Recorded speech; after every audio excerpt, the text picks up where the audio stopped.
থেকে শিখেছি। নবীকে জিজ্ঞেস করা হলো, নবী সোমবারে কেন আপনি রোজা রাখেন? প্রতি সোমবারে তো কিছু খাইতে দেখি না। বিশ্বনবী বললেন, ফিহি উলিদতু, সোমবারে আমি জন্মগ্রহণ করেছি, তাই রোজার মাধ্যমে আমি আমার বার্থডে পালন করি।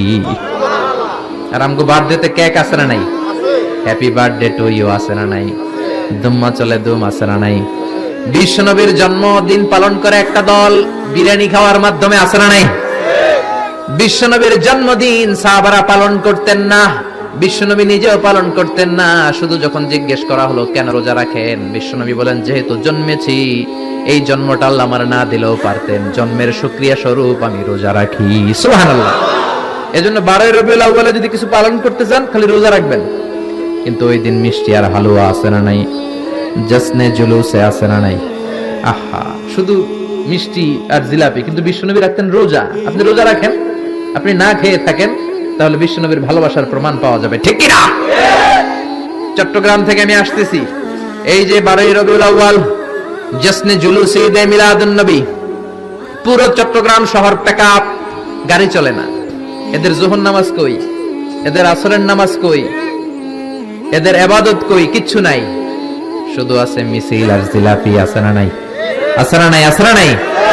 এজন্য এই নবী এমন নবী, যে নবীরে বাদ দিলে সিয়াম বোঝা যায় না, এই নবীরে বাদ দিলে হজ বোঝা যায় না। কারণ বিশ্বনবী আমাদেরকে হজ করে শিখিয়েছেন। বিশ্বনবী জীবনে হজ করেছে একটা, উমরা করেছে 4টা। বিশ্বনবী যদি হজ করে না দেখাইতো, আমরা হাজির হইতে পারতাম? জোরে বলেন, পারতাম? এজন্য এই নবীরে বাদ দিলে কিচ্ছু বোঝা যায় না, নবীরে বাদ দিলে কোরআন বোঝা যায় না। এই জন্য এই নবীরে ভালোবাসা আমাদের অন্তরে আছে না নাই? আর এই নবীরে যারা গালি দেয়, তাদের জন্য আমাদের লাঠি আছে না নাই? আমাদের মিছিল আছে না নাই? আমাদের রক্ত চক্ষু আছে না নাই? ময়দানে আমাদের শক্ত অবস্থান আছে না নাই? এজন্য নবীর বিরুদ্ধাচারণ যদি করে, তার সাথে কোনো আপোষ চলবে? আপনি তার বিরুদ্ধে যাবেন, বিবৃতিতে যাবেন, কথা বলবেন, ময়দানে নামবেন, দরকারে হলে রক্ত দিয়ে হলেও নবীর সম্মান বাঁচাবেন, ঠিক কি না?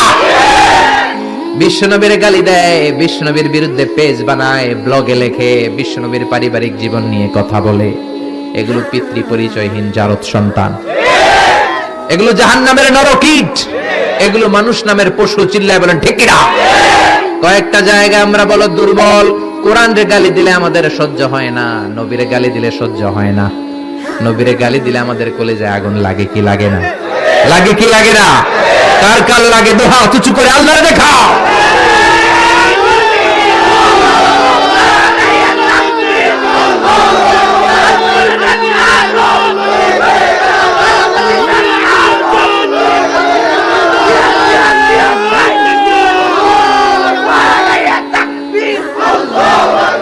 আল্লাহ আমাদের স্লোগানকে কবুল করো।